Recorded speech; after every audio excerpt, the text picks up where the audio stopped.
एक बार की बात है, एक गुंजन भरे कॉलेज कैंपस में एक प्यारे युवक नाम का आदित्य रहता था। उनकी मुस्कान और दयालु हृदय के साथ वह आकर्षकता का प्रतीक थे। हर लड़की कॉलेज में उन्हें चुपके से प्रशंसा करती थी, लेकिन एक लड़की थी जिसने उनका ध्यान खींच लिया।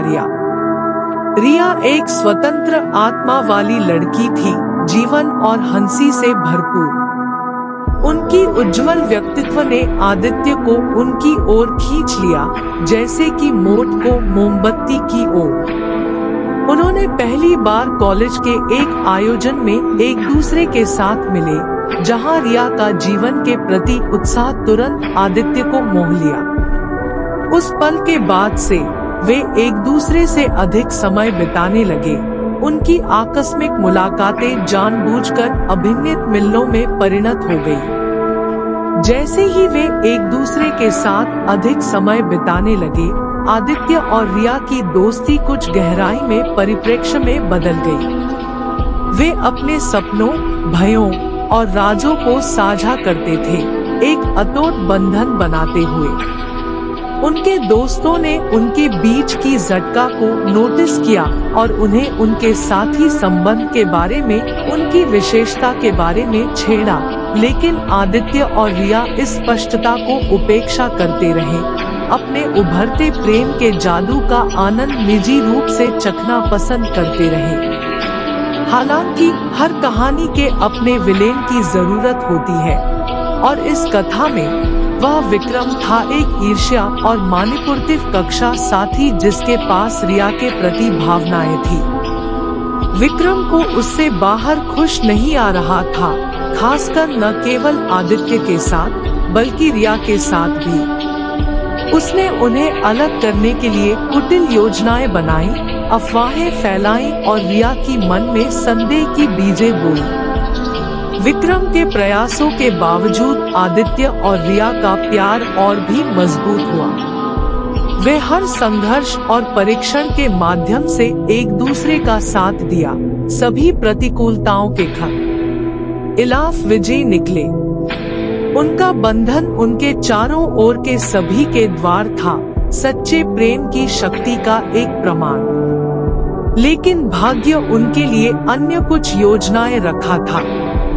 जब वे सोचते थे कि वे सभी अवरोधों का सामना कर लिया है, तो विक्रम के मानिपुरों ने आखिरकार अपना आधा लिया।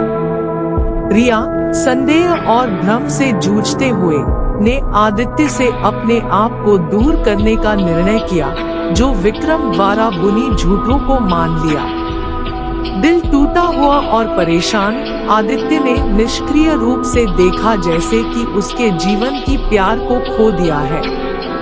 उसने रिया के साथ तर्क करने की कोशिश की, उसे सत्य को दिखाने के लिए, लेकिन वह बहुत संदेह में थी कि सुने। एक भारी हृदय के साथ आदित्य ने उस लड़की का अलविदा किया जिसने उसका दिल जीता था, आशा करते हुए कि कभी न कभी वह उसके प्रेम की गहराई को समझेगी। साल बीत गए और आदित्य और रिया अपने अलग अलग तरीके चले गए। आदित्य ने अपने करियर पर ध्यान केंद्रित किया, अपने काम में अपनी आत्मा डाली, ताकि वह रिया को खोने के दर्द से अपने आप को अपने काम से दूर रख सके। मध्यवर्ती रिया बिना नाम की चीज की खोज करते रही, अपने खोए हुए प्यार के स्मृतियों के भूत से बार बार परेशान।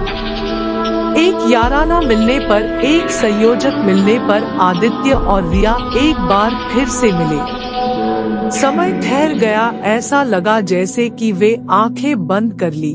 उनके साझा किए गए भूतपूर्व पासवर्ड ने खासी शक्ति के साथ लौटने के साथ साथ दुखद तेजी से पानी भरा। वर्षों के अलगाव के बावजूद वे एक दूसरे के लिए महसूस किए गए प्यार के अपरिवर्तित थे, एक तेजाब जैसा जो नष्ट नहीं हो सकता था। नई स्पष्टता के साथ रिया ने आदित्य के लिए अपने शेष भावनाओं का इजहार किया, अपनी गलतियों के लिए क्षमा मांगते हुए।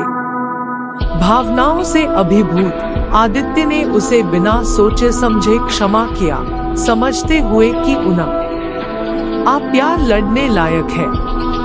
और इस प्रकार आदित्य और रिया एक साथ लौटे। उन्होंने कभी भी कुछ आगे नहीं आने दिया। उन्होंने अपने प्रियजनों के बीच एक सुंदर शादी के अंतर्गत वादा किया, अपने प्रेम को नित्यता के लिए छापा। जबकि वे तारे से भरी आसमान के तहत नृत्य करते थे, आदित्य ने रिया को दृढ़ता से थामा, जानते हुए कि उनका प्यार समय की परीक्षा का सामना कर चुका था। और जब वे एक साथ अपने जीवन के नए अध्याय की शुरुआत करने के लिए निकले, तो उन्हें पता था कि चाहे कुछ भी चुनौतियां हो, जब तक वे एक दूसरे के साथ हैं, वे कुछ भी जीत सकते हैं। क्योंकि उनका यह एक प्यार की कहानी सितारों में लिखा गया था, दो आत्माओं की कथा जो सभी प्रतिकूलताओं के खिलाफ एक दूसरे के साथ रहने के लिए प्रार्थना की थी।